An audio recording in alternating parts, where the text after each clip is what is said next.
ज्ञानाञ्जनशलाकया चक्षुषुर्मीलितं येन तस्मै श्रीगुरवे नमः। वक्रतुण्ड महाकाय सूर्यकोटिसमप्रभ निर्विघ्नं कुरु मे देव सर्वकार्येषु सर्वदा।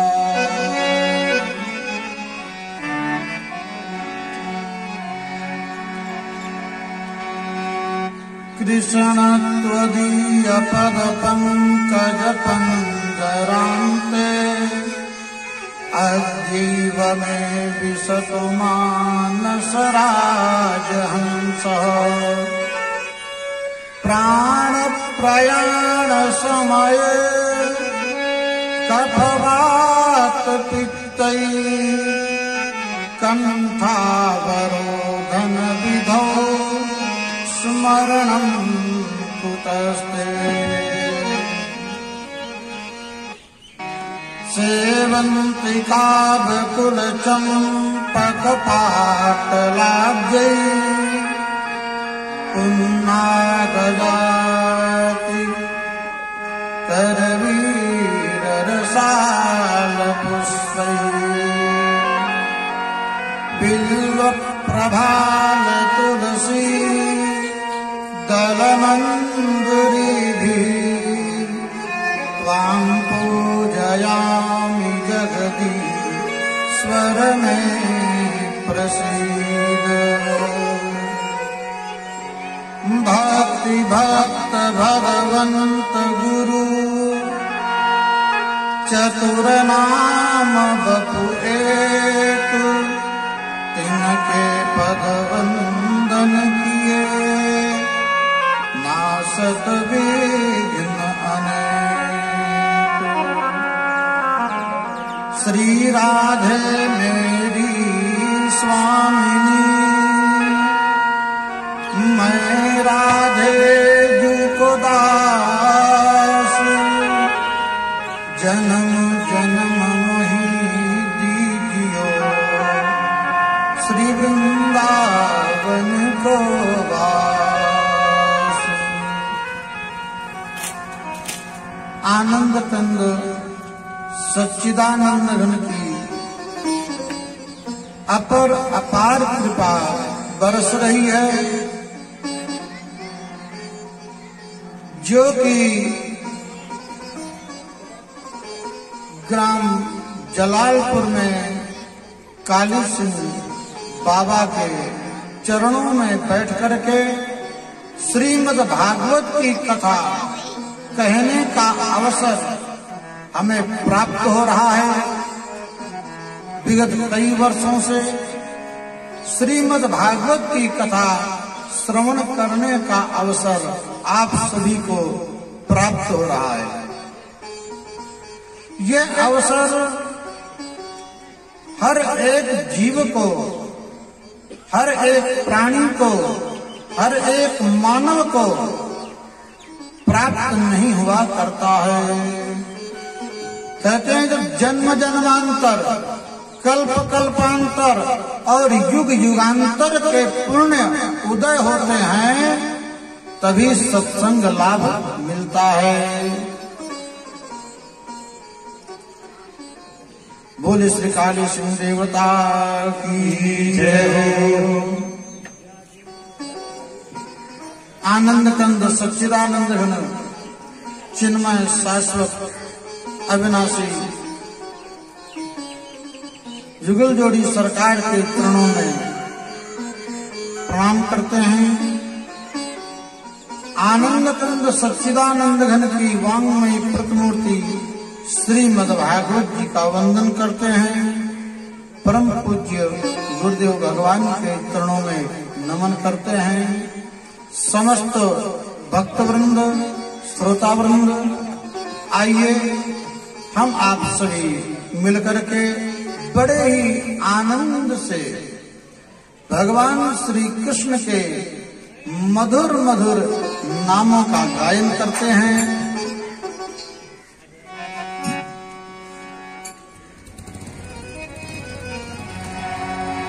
अधरम मधुरम वदनम मधुरम नयनम मधुरम हसितम मधुरम अधरम मधुरम वदनम मधुरम नयनम मधुरम हसितम मधुरम हृदयम मधुरम गमनम मधुरम मधुराधिपते रचिलं मधुरम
मधुराधिपते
मधुर मधुर भगवान की जय हो।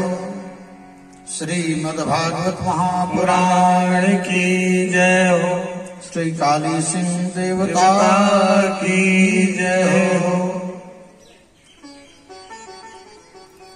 भगवान की हर एक लीला मधुर है। भगवान की हर एक कथा मधुर है।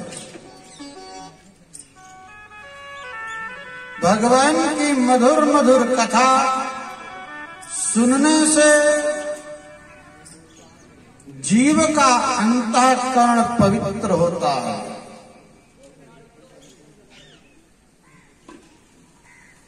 जैसा जीव ध्यान करता है,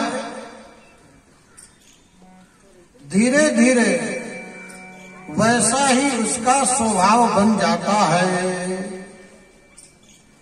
क्रियाएं भी उसी प्रकार की होने लग जाती हैं।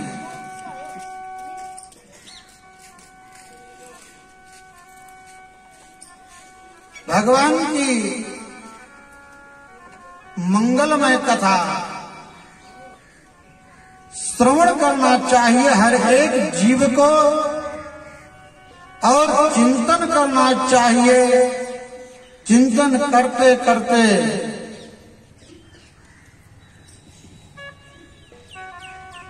वो इतना शुद्ध हो जाता है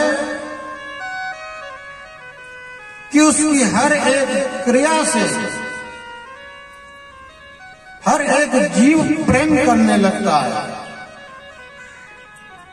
आगे आप सुनेंगे कि भगवान श्री कृष्ण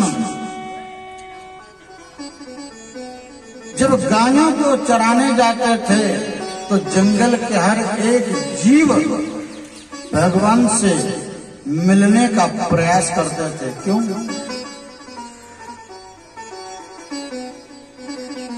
क्योंकि भगवान स्वयं में इतने निर्मल हैं। तो ऐसे भगवान श्री कृष्ण की कथा सुने, चिंतन करें और अपने को पावन बनाएं। श्रीमद् भागवत की जो कथा है,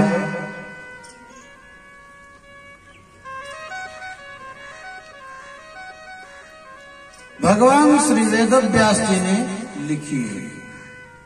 भगवान श्री वेदव्यास जी ने 17 पुराणों का लेखन किया, महाभारत जैसे विशाल ग्रंथ का निर्माण किया और वेदों का विभाजन किया।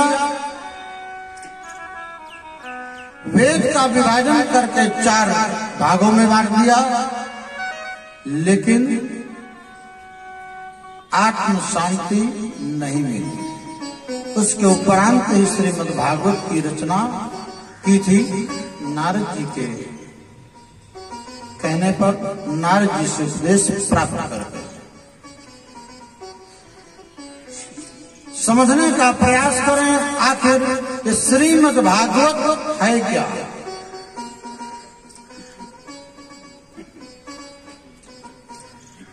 श्रीमद् विश्लेषण है। भा ग व और त, ध्यान देना। भा से भक्ति, यानी कि जब हम श्रीमद् भागवत की कथा श्रवण करते हैं तो हमारे पास में किसकी वृद्धि होती है। तो का भागवत की कथा श्रवण करने से भा यानी भक्ति बढ़ती है, ग यानी ज्ञान बढ़ता है, व यानी वैराग्य बढ़ता है। जब भक्ति, ज्ञान और वैराग्य परिपूर्ण हो जाता है तो तत्व रूपी परमात्मा प्रकट हो जाता है, यानी कि भगवान श्री कृष्ण प्रकट हो जाते हैं। श्रीमद् भागवत के महात्म्य में बहुत ही सुंदर वर्णन किया है व्यास जी ने।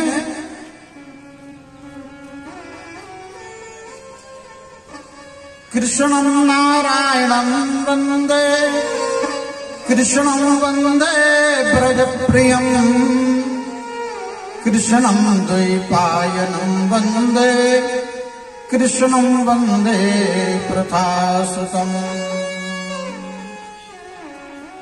सच्चिदानंद रूपाय विश्वोत्पत्त्यादि हेतवे, तापत्रय विनाशाय श्री कृष्णाय वयं नमः।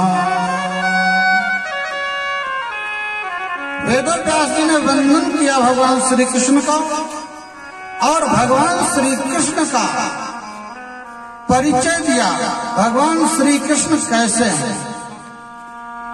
आप भी जब कहीं जाते हैं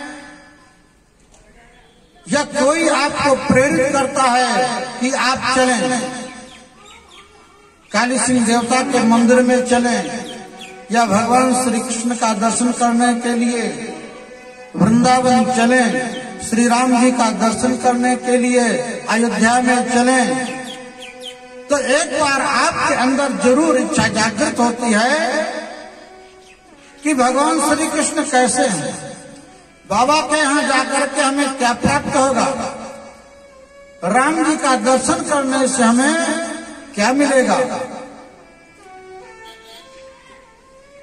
ऐसा संशय होता है, प्रश्न भी करते हैं। तो भगवान श्री कृष्ण का परिचय दिया व्यास जी ने। भगवान श्री कृष्ण कैसे हैं? का सच्चिदानंद रूपाय, सत्य चित और आनंद। भगवान श्री कृष्ण सत्य स्वरूप हैं, ज्ञान स्वरूप हैं और आनंद स्वरूप हैं। जब हमें सत्य का ज्ञान हो जाएगा तो आनंद आने लग जाएगा। अरे जो आनंद सिंधु सुख राशि, जो आनंद सिंधु सुख राशि, जो आनंद सिंधु सुख राशि, श्रीकर त्रैलोक सुवासी, श्रीकर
भगवान श्री कृष्ण आनंद के सिंधु हैं आनंद के सागर हैं, सुख की राशि हैं, जो एक बार भगवान श्री कृष्ण का चिंतन कर लेता है उसको सत्य का ज्ञान हो जाता है। आनंद मिलने लग जाता है। और कहा भगवान श्री कृष्ण का स्वरूप तो बता दिया कि भगवान सत्य स्वरूप है, भगवान ज्ञान स्वरूप है, भगवान आनंद स्वरूप है। जब कोई स्वरूप होता है तो कार्य भी जरूर होता है। तो क्या भगवान करते क्या हैं? तो वेद व्यास जी ने बताया कि विश्वोत्पत्त्यादि हेतवे, विश्व की उत्पत्ति करते हैं, विश्व का पालन करते हैं और विश्व का संहार करते हैं। भगवान श्री कृष्ण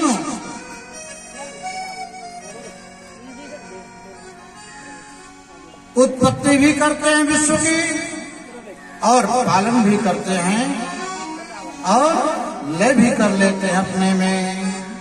और क्या करते हैं कि तापत्रय विनाशाय,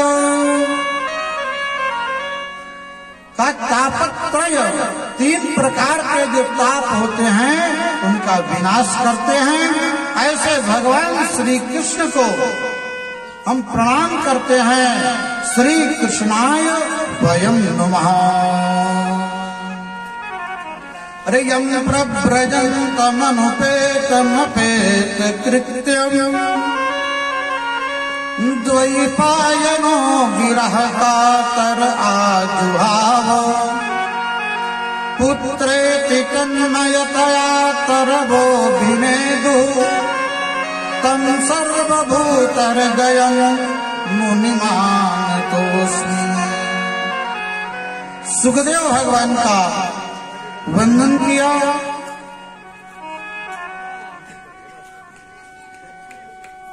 नैमिषारण्य तीर्थ है,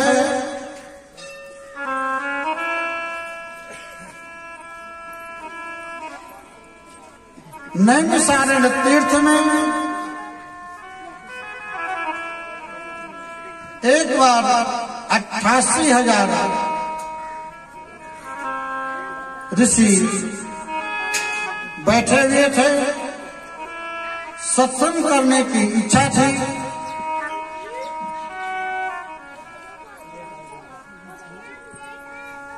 वहीं पर सूत जी महाराज का आगमन हुआ।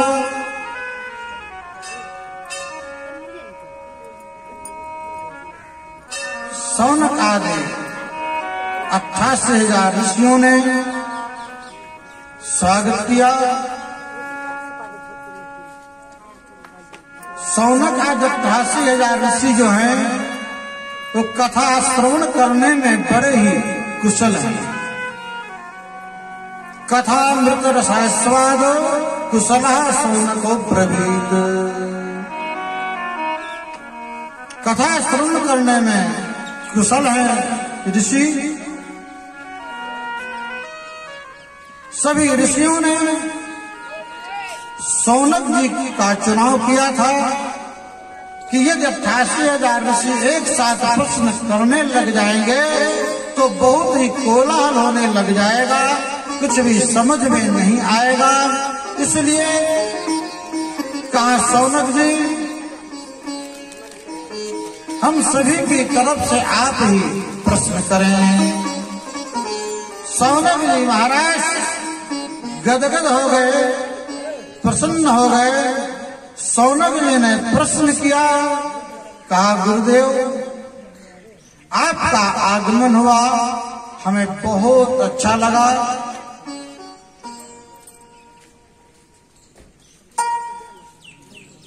शौनक उवाच अज्ञानध्वान्त विध्वंस कोटि सूर्य समप्रभ सूताख्या ही कथा सारम मम कर्ण रसायन। सौनक जी ने कहा, गुरुदेव, अज्ञान रूपी अंधकार को दूर करने में आप बहुत ही सक्षम हैं। जैसे संसार में जब अंधकार होता है तो सूर्य उदय होते ही अंधकार मिट जाता है, उसी प्रकार से जब जीव के अंदर अज्ञान रूपी अंधकार रहने लग जाता है तो उसी समय जब गुरुदेव का आगमन हो जाता है और ज्ञान रूपी प्रकाश प्रवेश करता है तो अंधकार दूर हो जाता है। का आप तो करोड़ों सूर्यों के समान हैं।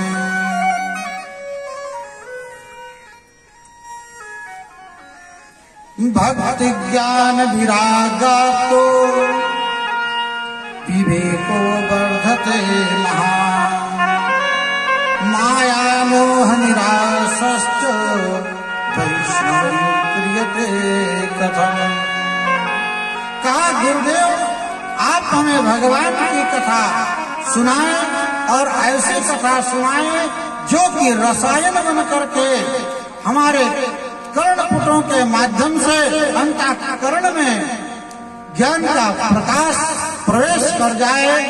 और कहा, ऐसी कथा सुनाओ कि जिसके सुनने से भक्ति बढ़े, ज्ञान बढ़े और वैराग्य बढ़े। का ये तो बढ़े ही, लेकिन विवेको वर्धते महान, और हमारा जो विवेक है वो भी जागृत हो जाए, विवेक बढ़ जाए। बिना विवेक के कोई भी किया हुआ कार्य कभी भी सफल नहीं होता। और जब तक विवेक पूर्वक कार्य किया जाता है तब तक उस कार्य से स्वयं को भी सुख मिलता है और सभी को भी आनंद मिलता है। बिनु सत्संग विवेक न हो, बिनु सत्संग विवेक न हो, बिनु सत्संग विवेक न हो, बिनु सत्संग विवेक न हो, बिनु सत्संग विवेक न हो। राम कृपा सुलभ रसोई, राम कृपा सुलभ रसोई, बिनु सत्संग विवेक न हो, बिनु सत्संग विवेक न हो। बिना सत्संग के विवेक नहीं होता है और सत्संग बिना भगवान की कृपा के प्राप्त नहीं होता है। सभी कार्य सुलभ हैं, लेकिन सत्संग दुर्लभ बताया गया है। और कहा, सौनक जी ने कहा, गुरुदेव, कलयुग आ रहा है, कलयुग में प्रायः प्राणी दुखी होंगे, क्लेश से आक्रांत होंगे। उनका क्लेश कैसे दूर हो? कहा कि पावन से पावन कथा सुनाए। सुना है कि यदि चिंतामणि मिल जाए तो सारी चिंताएं दूर हो जाती हैं। कल्प वृक्ष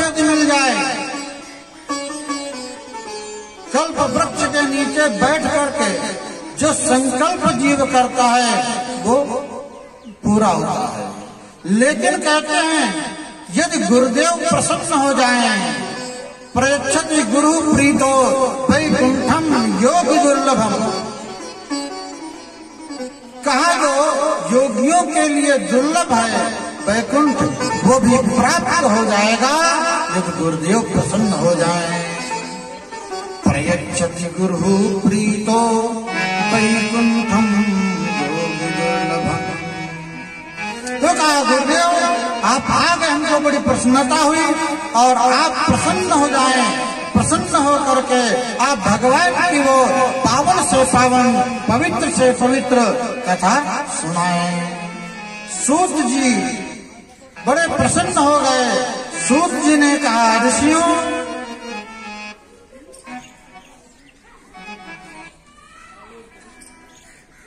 आप चिंता न करें, मैं आपको बहुत ही सुंदर भगवान की कथा सुनाऊंगा।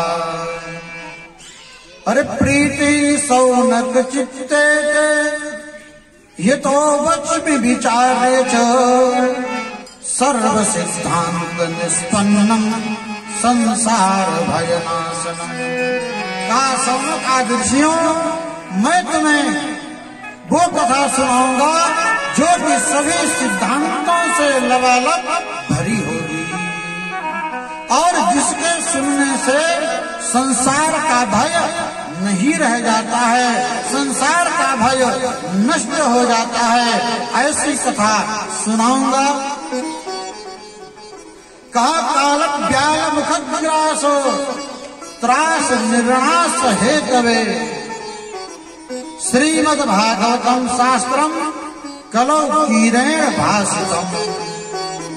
कहा कलियुग रूपी काल व्याल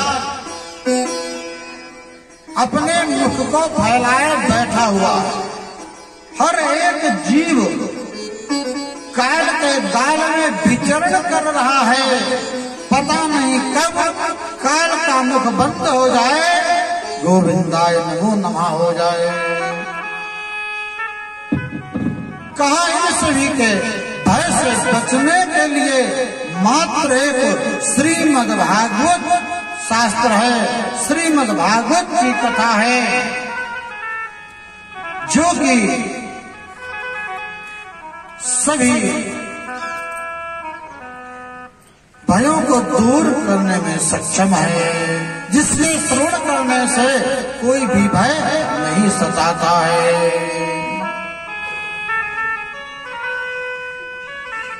कहते हैं एक बार ऐसा हुआ,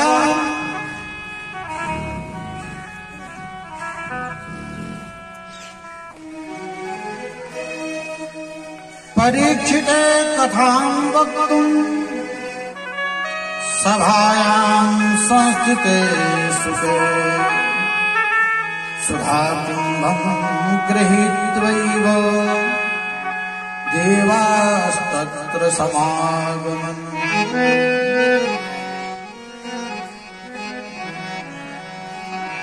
एक बार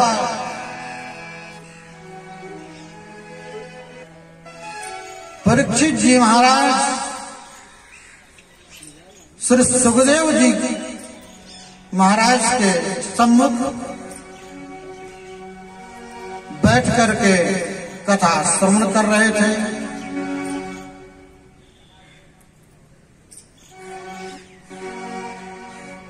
परीक्षित जी महाराज को साफ लग चुका था।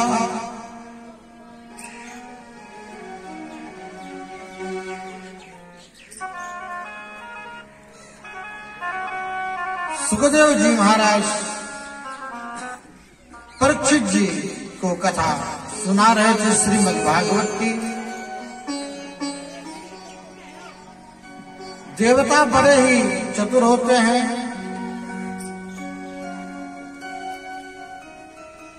देवताओं ने विचार किया परीक्षित जी को मृत्यु का भय सता रहा है, इसीलिए श्रीमद् भागवत की कथा सुनने के लिए श्री सुखदेव जी महाराज के सम्मुख बैठे हुए हैं।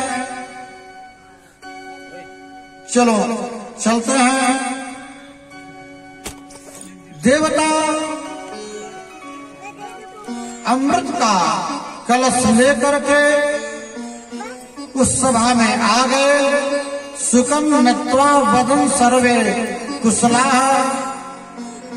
स्वकार्य कुशला सुरा।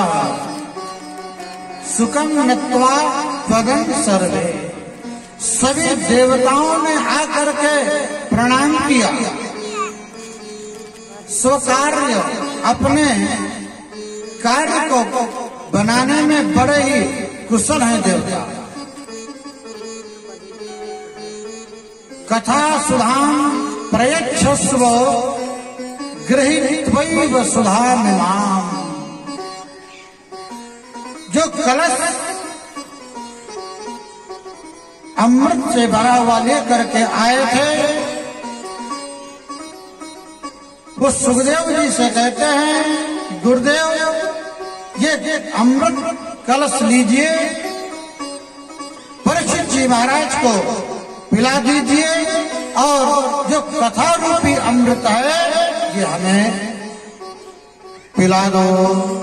सुखदेव जी महाराज ने जो सुना, अरे देवता गए थे कथा सुनने के लिए, जाकर के बैठ जाते, कथा सुनने लग जाते, तो उन्हें कोई मना नहीं कर रहा था, लेकिन वहां पर गए बड़ी चतुराई लेकर के, कभी भी भगवान के सामने, कभी भी देवता के सामने, कभी भी कथा में चतुराई लेकर के नहीं जाना चाहिए। क्योंकि यदि चतुराई लेकर के जाएंगे तो क्या देवता से कुछ छुपा हुआ है? हम कोई भी गलत कार्य करें तो हो सकता है समाज के कुछ व्यक्तियों से छुपा सकते हैं, लेकिन परमात्मा से नहीं छुपा सकते हैं, क्योंकि परमात्मा कण कण में व्याप्त है।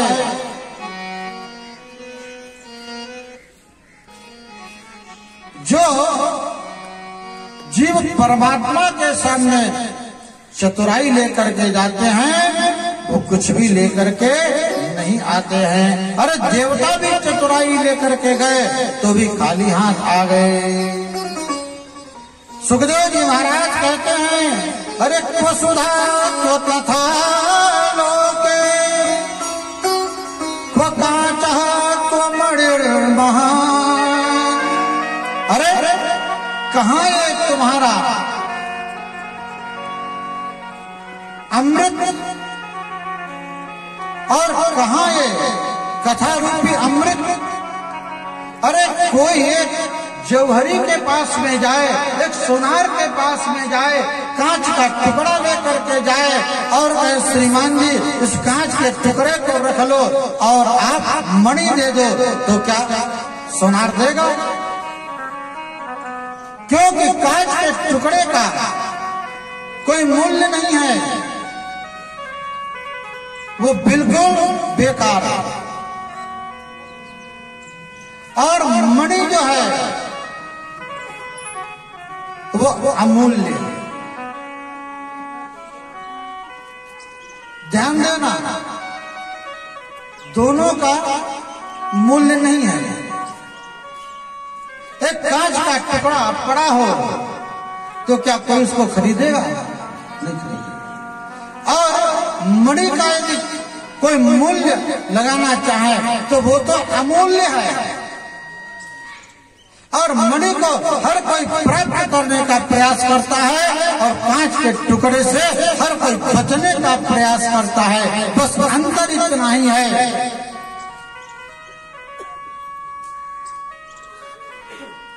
डांट दिया सुखदेव जी ने कहा, भक्तों को कथा रूपी अमृत नहीं मिल सकता है, जाओ। सभी देवता परेशान होकर के मुंह लटका करके ब्रह्मा जी के पास आ गए और ब्रह्मा जी से निवेदन किया कि ब्रह्मा जी देवता जब ब्रह्मा जी के पास गए तो मुंह लटका करके बैठ गए, निवेदन करने के लिए उद्यत थे। ब्रह्मा जी ने कहा, देवताओं आज तुम्हारा मुंह लटका हुआ क्यों है, चिंता झलक रही है। तो देवताओं ने बताया कि मैं मृत्युलोक में गया था, सुखदेव जी के पास गया था, कथा रूपी अमृत देने से सुखदेव जी ने मना कर दिया, हमें वापस आना पड़ा।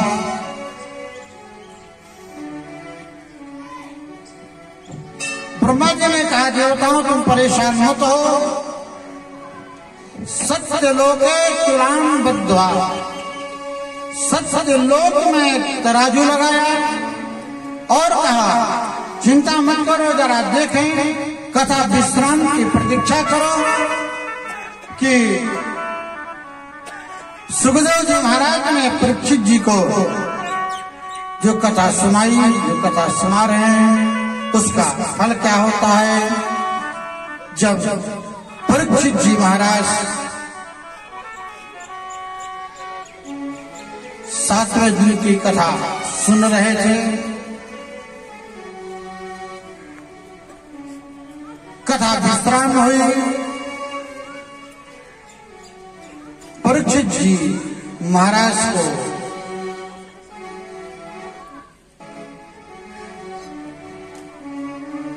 जाते हुए देखा तो आश्चर्य हुआ। ब्रह्मा जी ने तराजू के एक पलड़े में सभी धर्म ग्रंथ रख दिए और एक पलड़े में श्रीमद् भागवत जी को रख दिया, लेकिन श्रीमद् भागवत जी का पलड़ा भारी रहा।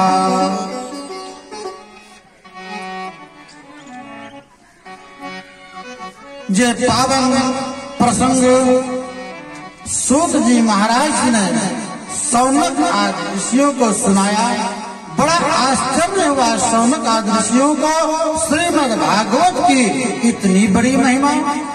जाने क्या जानो भरा हुआ भगवान तुम्हारी भागवत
भागवत का जो सत्संग है,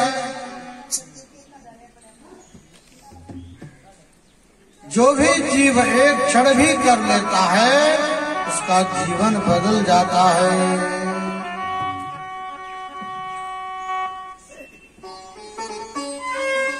एक बार नारद जी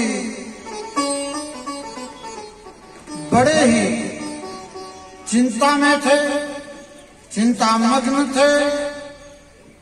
नारद जी के चेहरे पर चिंता झलक रही थी। अच्छा, कोई बताए अथवा न बताए, लेकिन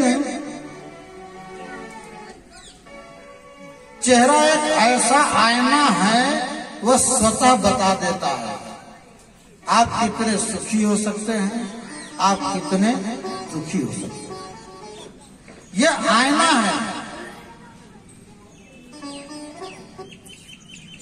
नारद जी महाराज ने बताया नहीं था। नारद जी जल्दी जल्दी चलते जा रहे हैं। बद्रिक आश्रम में सनत सुनंदन सनातन सनत कुमार बैठे हुए थे। सनकादिकों ने जब देखा कि नारद बड़ी जल्दी जल्दी जा रहे हैं, नारद जी के चेहरे पर चिंता झलक रही है, अरे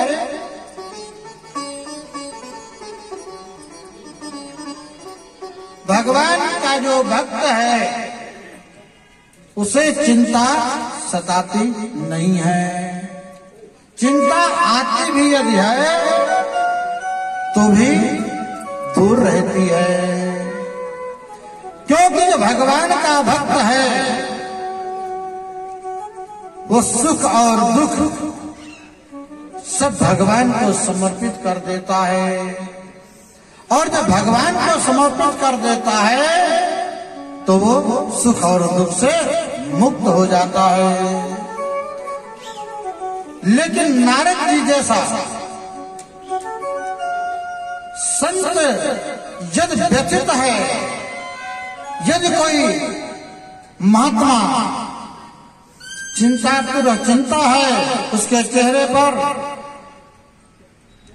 तो कहते हैं कि संत यदि चिंतित है तो अपने लिए नहीं हो सकता है, लेकिन समाज के लिए, समाज के हर एक जीव के लिए जरूर चिंतित रहता है। नारद जी का स्वयं के लिए कोई दुख नहीं था।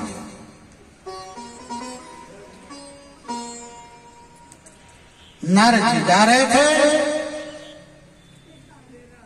देखा तो कुमारों ने आवाज दी, कथम ब्रह्मंदी मुखा कुतश्चिंता तुरो भवान त्वरितम गम्यते पुत्र कुतश्चागमनम तव। अरे नारद जी, आप इतने चिंतित, इतनी जल्दी जल्दी कहाँ जा रहे हैं, बताएं। नारद जी चलते चले जा रहे हैं। संतों ने आवाज दिया, नारद जी सुनो जरा, रुको तो, एक मिनट ठहरो तो, जरा बताओ तो। अरे आपका दर्शन करके जगत का हर जीव प्रसन्न हो जाता है। आज आपके मुखमंडल पर चिंता है। नारद जी रुक गए। ऋषियों ने पूछा, नारद जी कैसी चिंता? अरे जब हम संत चिंतित रहने लग गए तो बताइए इन गृहस्थों का क्या होगा। जब गृहस्थ कोई चिंतित होता है, किसी गृहस्थ को परेशानी होती है तो गुरुजनों के पास जाते हैं। जब चिंता सताने लग जाए तो पहले अपने बुजुर्गों के पास में जाना चाहिए। बुजुर्गों को प्रणाम करें, माता पिता का वंदन करें, दादा दादी को प्रणाम करें और जाकर के अपनी समस्या सुनाएं। बुजुर्गों के पास आज के समय में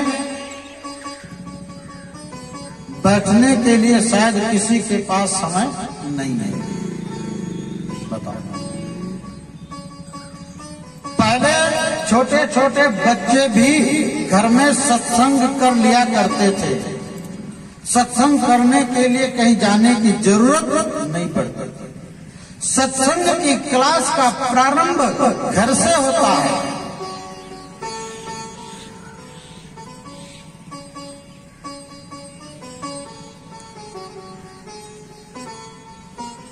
हम लोगों की ड्यूटी लगाई जाती थी बाबा जी की सेवा में। पुरानी पीढ़ी के जितने भी हैं वो बता सकते हैं कि छोटी अवस्था में बच्चों को दादी की सेवा में लगाया जाता था, बाबा जी की सेवा में लगाया जाता था। माता पिता की सेवा करते थे तो सेवा करते करते पैर दबाते दबाते वहीं पर सत्संग हो जाया करता था। बाबा के द्वारा प्रेरणा मिलती थी,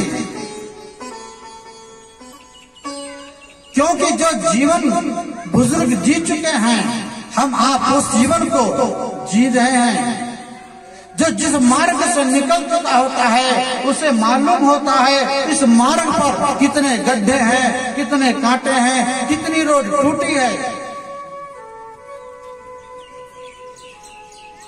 वो आने वाले को सावधान कर देता है। जैसे कई बार देखते हैं रोड पे जो टैक्सी चलती है ना, तो टैक्सी वाले आपस में निकलते निकलते इशारा से पूछ लेते हैं आरटीओ तो नहीं खड़ा है। हाँ, बड़े बड़े इशारे से पूछ लेते हैं। यदि इशारा मिल गया तो वापस चले जाते हैं। मतलब उस रास्ते से गुजरता चला रहा तब उसको सावधान कर रहा, वहां मत जाना नहीं तो फंस जाओगा। जब जब बाबा जी की सेवा करते थे, पैर दबाते थे, तो बाबा जी भगवान कृष्ण की कथा सुनाया करते थे, भगवान श्री राम की कथा सुनाया करते थे, भगवान शिव का तांडव स्तोत्र सुनाया करते थे। बड़ा अच्छा लगता था। और धीरे धीरे उन कथाओं को सुनते सुनते इतनी रुचि बढ़ी, तो जब तक हम बुजुर्ग की सेवा नहीं करेंगे, बड़ों का सम्मान नहीं करेंगे, तब तक सत्संग में जाकर के भी लाभ प्राप्त नहीं होगा। बालक जन्म लेता है तो पहला गुरु तो उसकी माँ है ना, माँ सिखाती है। दूसरा गुरु पिता है, तीसरा गुरु स्कूल में मिलता है और चौथा गुरु मंत्र दीक्षा में मिलता है। यानी धर्म, अर्थ, काम और मोक्ष। जीवन में 4 स्तंभ हैं और जीवन में वास्तविक 4 ही गुरु हैं। लेकिन आज इंटरनेट का जमाना है, कोई भी बुजुर्ग के पास बैठता नहीं है। और यदि हम बुजुर्गों के पास बैठना छोड़ देंगे तो ये ध्यान रखना,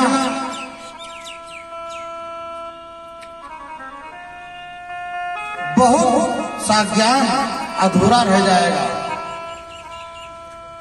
इसलिए बुजुर्गों के पास बैठें, बुजुर्गों की सेवा करें और बुजुर्गों से ज्ञान प्राप्त करें। फिर श्रीमद् भागवत की कथा का सत्संग करेंगे तो आपको बहुत अच्छा लगेगा, सत्संग समझ में आएगा। जैसे ध्यान देना, यदि छोटा बड़ा छोटी बड़ी न आती हो, ABCD न आती हो और सीधे उसको कहा जाए लेक्चर दो, तो क्या दे सकता है? नहीं। जब तक प्रारंभिक ज्ञान नहीं होगा तब तक संभव नहीं है। जब तक माता पिता बुजुर्गों की सेवा से हम ज्ञान प्राप्त नहीं करेंगे तब तक श्रीमद् भागवत की कथा समझ में आने वाली नहीं है। और यदि एक बार आ गई तो जीवन धन्य हो जाएगा। सनकादिकों ने कहा, नारद जी ऐसा लगता है जैसे आपका धन लूट लिया हो किसी ने। अरे जैसे कृपण का धन लुट जाता है वो दुखी हो जाता है, उसी प्रकार से आप दुखी हो रहे हैं। कारण क्या है? हम संतों को दुखी नहीं होना चाहिए। क्यों? क्योंकि हम संतों का जो धन है वो कोई लूट नहीं सकता, वो कोई बांट नहीं सकता, और सरकार भी टैक्स नहीं लगा सकती। मात्र दो ही धन ऐसे हैं, संतों का धन और विद्यार्थियों का धन। उनमें सरकार का भी कोई बस नहीं चलता। हमारो धन राधा श्री राधा श्री राधा, हमारो धन राधा श्री राधा श्री राधा, हमारो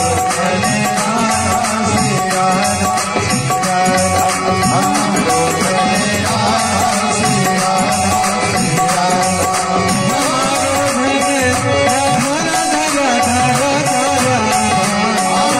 धन राधा राधा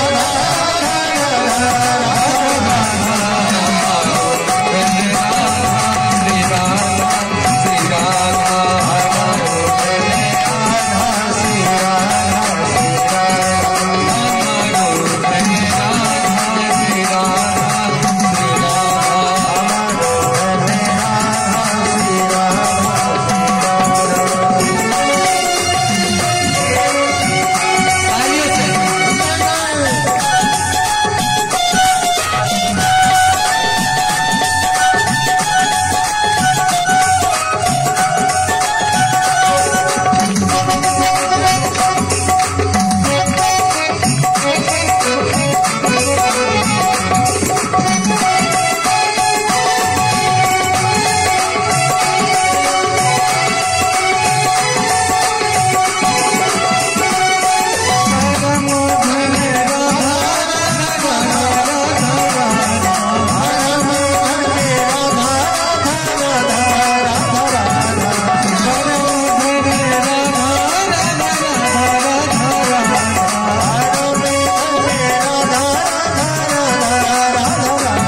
नारद जी से बार बार पूछा तो नारद जी बता रहे हैं कि अहं तो पृथ्वी या तो ज्ञात्वा सर्वोत्तमामिति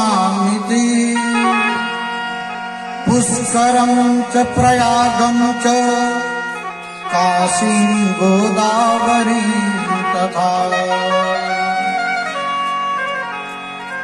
कहा कि पृथ्वी को सर्वोत्तम मान करके मैं पृथ्वी पर गया। अहम तो पृथ्वी या तो ज्ञात्वा सर्वोत्तमामिति।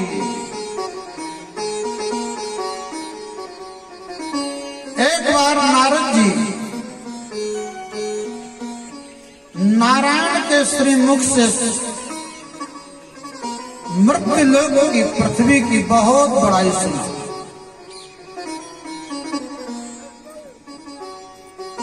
और मृत्युलोक वास्तव में बड़ाई की योग्य भी है।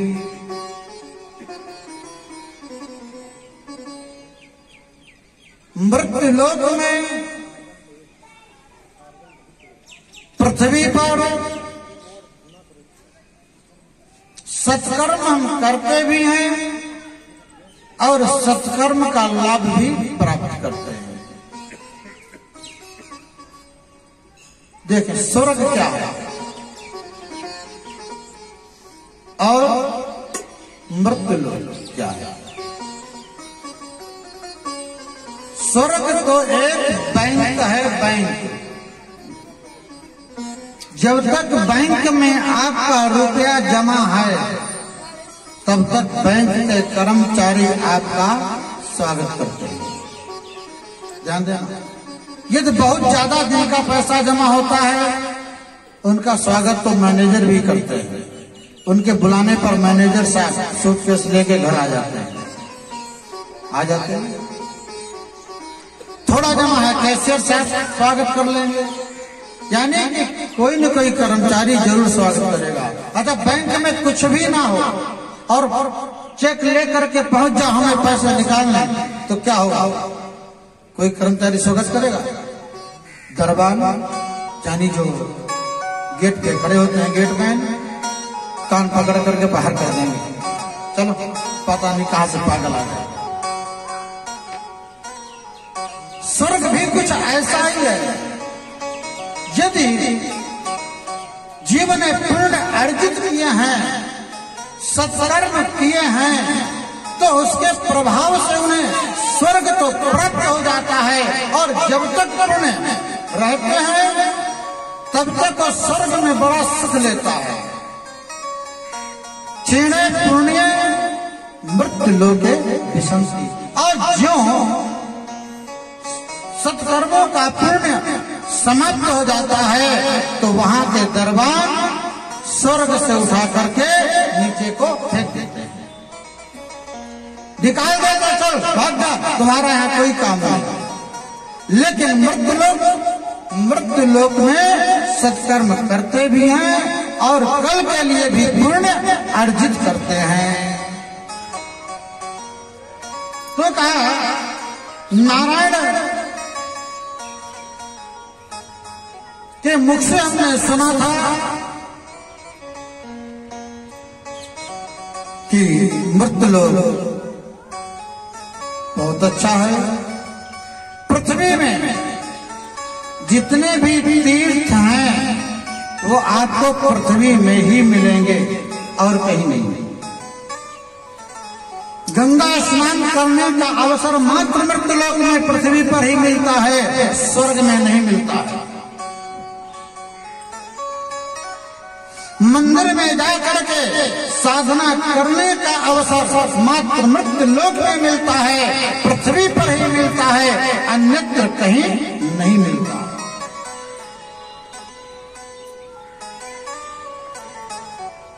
नारद जी कहते हैं कि सर्वोत्तम मान करके मैं पृथ्वी पर गया, पुष्कर गया, प्रयाग गया, काशी गया, गोदावरी गया, हरि क्षेत्र गया, कुरुक्षेत्र गया, श्रीरंग, सेतु बंधरामेश्वरम गए, कहा कि मैं सभी तीर्थों में भ्रमण कर रहा था और भ्रमण करते करते हमने देखा कि कहीं पर जीव शांत मन से नहीं रह रहा है। कलयुग सभी को ग्रास बना रहा है। कलयुग का मित्र अधर्म जो है वो बढ़ता जा रहा है। अरे सत्यम नास्ति तपः शौचम दया दानम न विद्यते। का संतों, मैंने जाकर के देखा तीर्थों में भी, शहरों में भी, गांवों में भी सत्य नहीं है, सत्य नहीं है। जो हमें आपको दिखाई पड़ रहा है वो सत्य नहीं है। बोल श्री बांके बिहारी लाल की जय हो। संसार में जो भी चीज दिख रही है वो कुछ भी सत्य नहीं है। सत्य तो एक परमात्मा ही है। आजकल हर एक जीव सत्य सुनना तो चाहता है लेकिन सत्य का आचरण करना नहीं चाहता है। सत्यम नास्ति का सत्य नहीं मिला। अरे यहां तक कि यदि सत्य की चर्चा करते हैं तो असत्य करने वाला भी सत्य की चेष्टा करता है।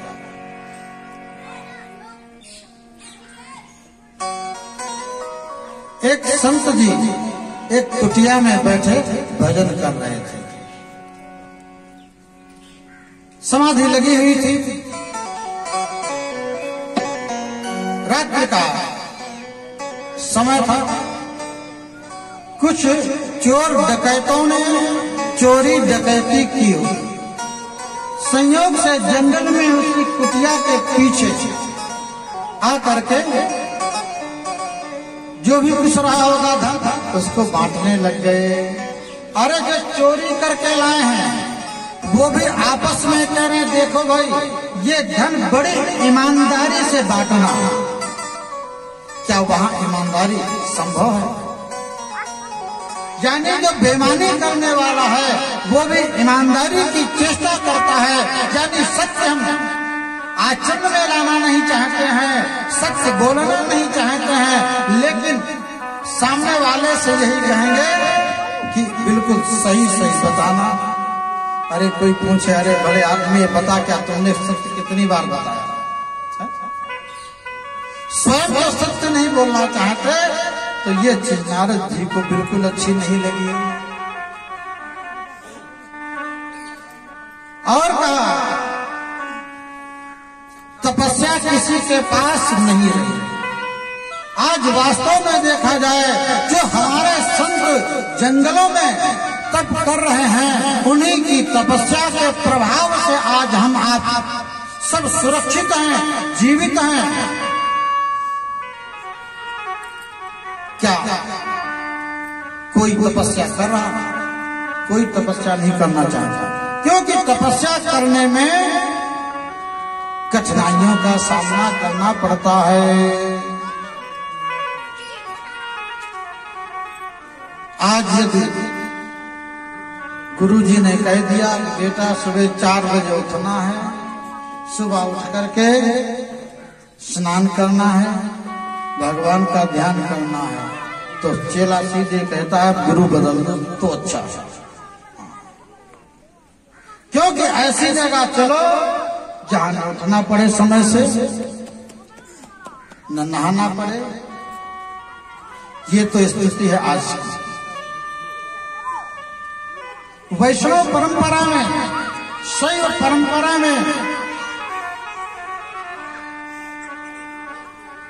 बहुत ही शुद्धता और पवित्रता।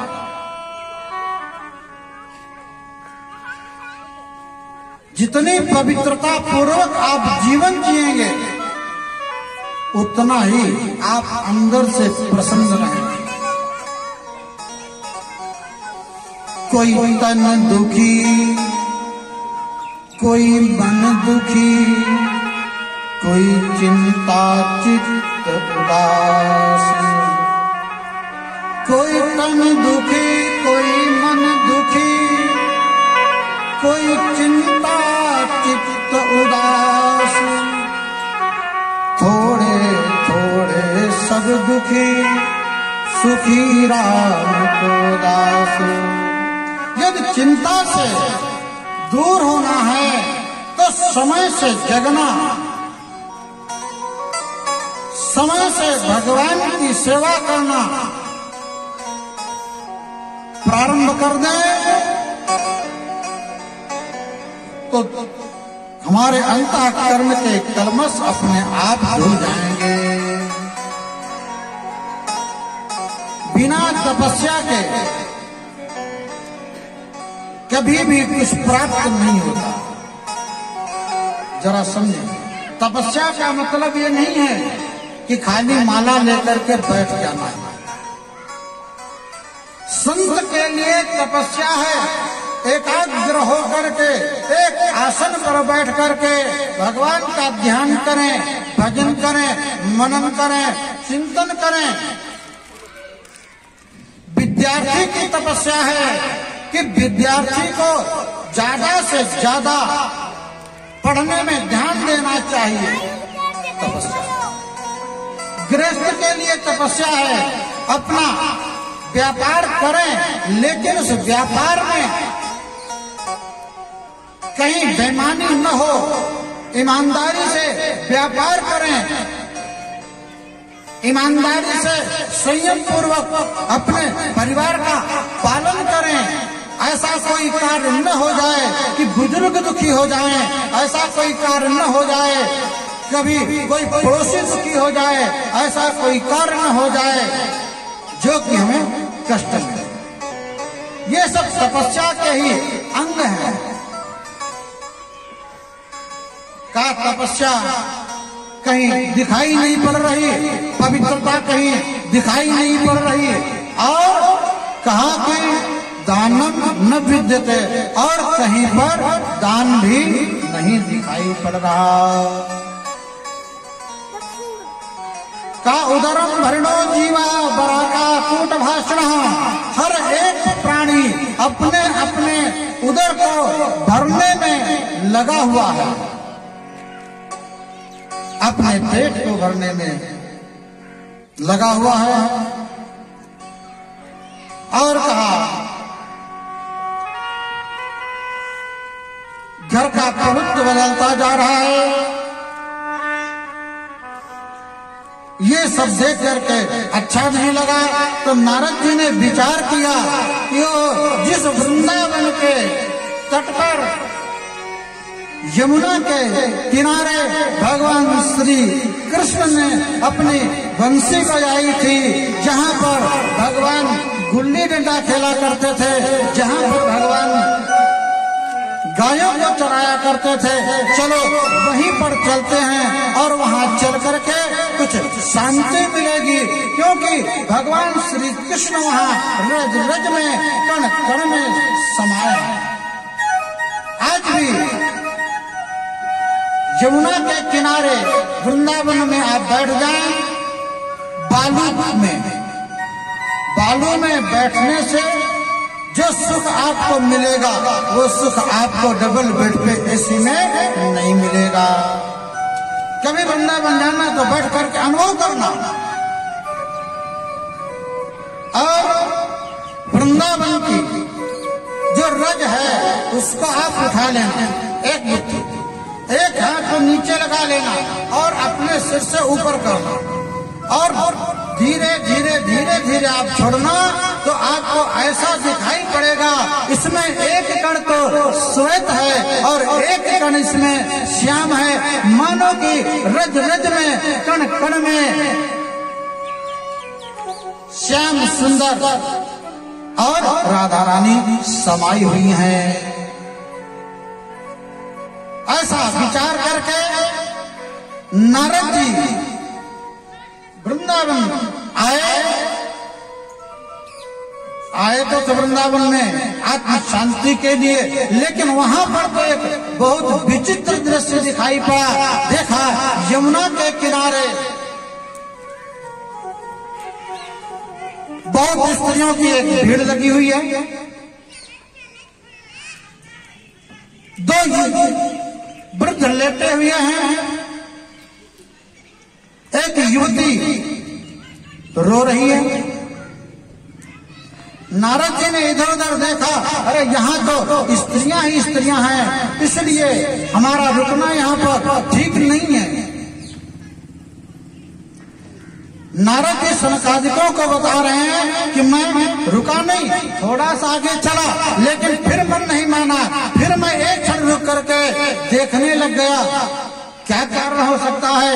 तब तक रोती हुई स्त्री ने देखा मैं, उसने आवाज दी, भो भो साधो क्षणम तुष्ट मत चिंता मत विनाशय। हे साधो जरा रुक जाओ, एक क्षण रुक जाओ, हमारी चिंता को दूर कर दो। हमें विश्वास है कि आप रुक जाएंगे, आपके मिलने से सारा दुख दूर हो जाएगा। नारद जी ने हिम्मत की, नारद जी रुके और नारद जी ने प्रश्न कर दिया, देवी ये तुम्हारे साथ में इतनी युवतियां कौन? तुम कहां से आई हो? तुम्हारा क्या नाम है? काशितम का विमोचेन नार्यः काह पद्मलोचना वद देवी सविस्तारम स्वस्य दुःखस्य कारणम। का देवी अपने दुख का कारण बताओ, पहले तो बताओ काशित्वम, आप कौन हो? तुम्हारा क्या नाम है? आप कहां से आई हो? और तुम्हारे साथ जो ये नारियां हैं, पद्मलोचना हैं, ये कौन है? और तुम दुखी क्यों हो? भक्ति माता बता रही हैं, बालोवाच अरे अहम भक्तिरिति ख्याता और इमो मतो ज्ञान वैराग्य नामानो काल योगेन जर्जरो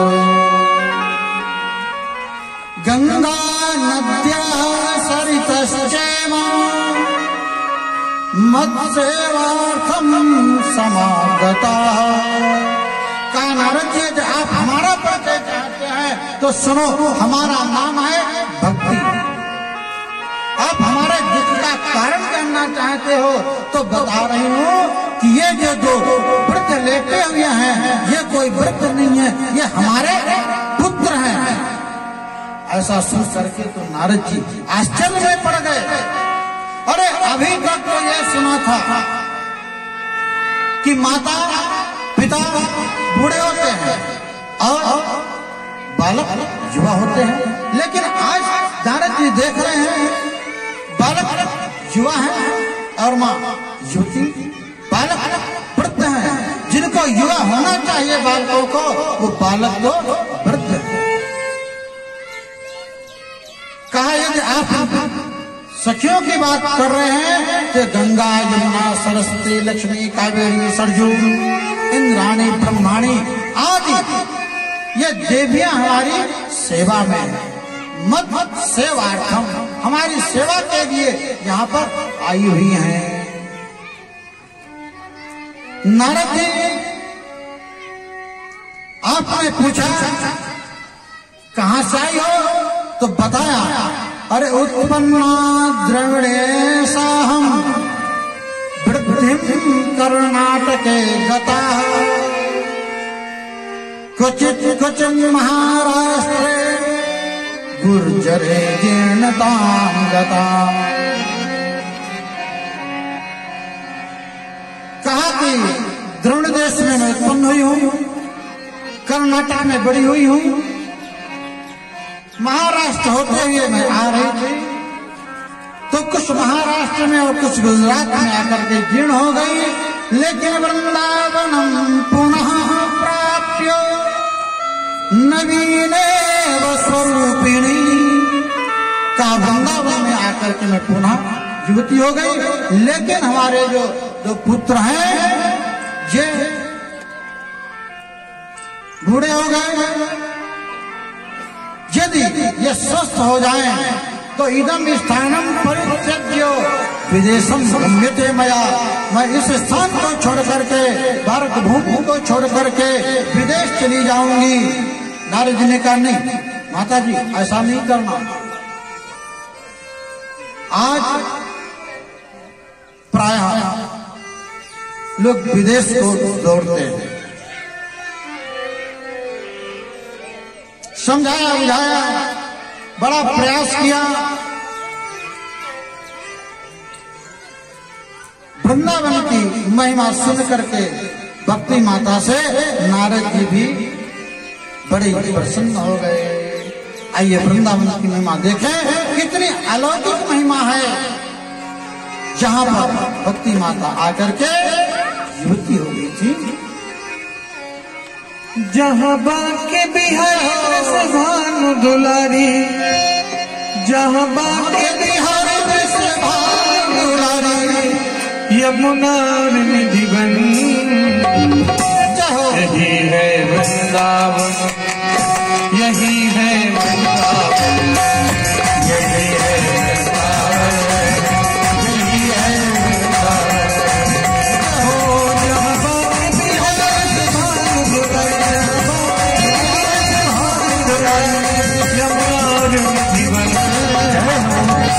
यही है वृंदावन, यही है वृंदावन, यही है वृंदावन, यही है वृंदावन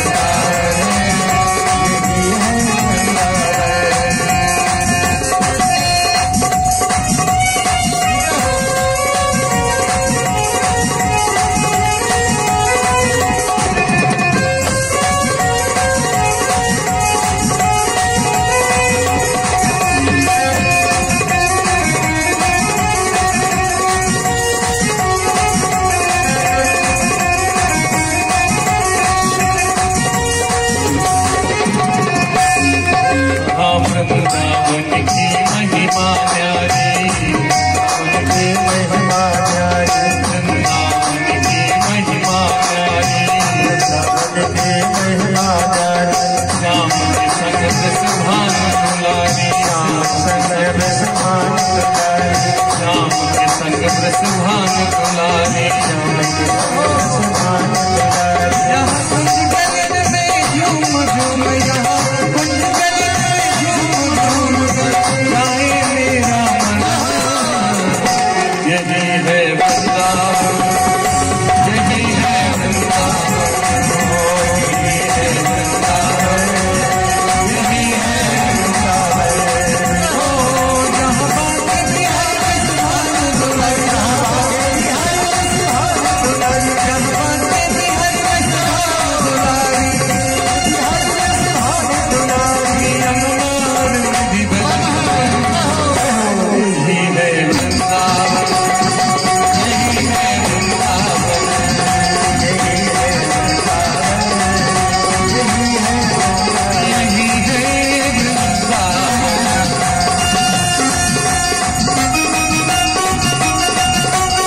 ताली से राधे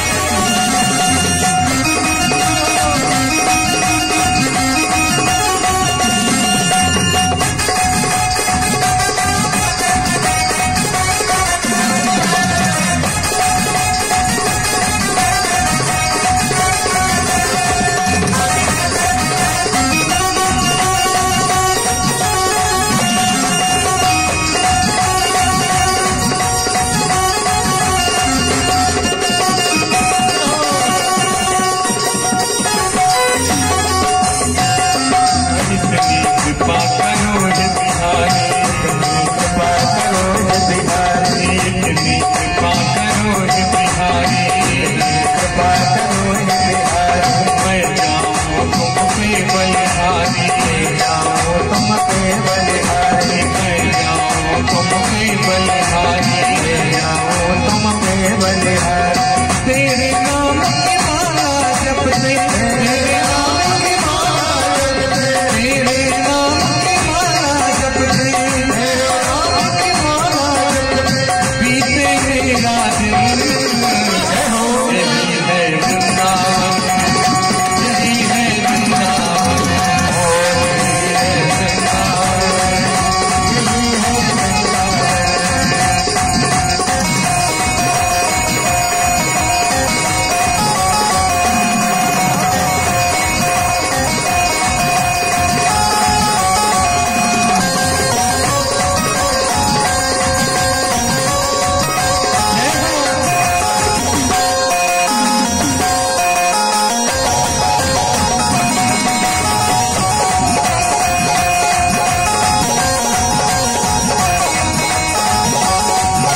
बोली राधा रानी सरकार की जय। वृंदावन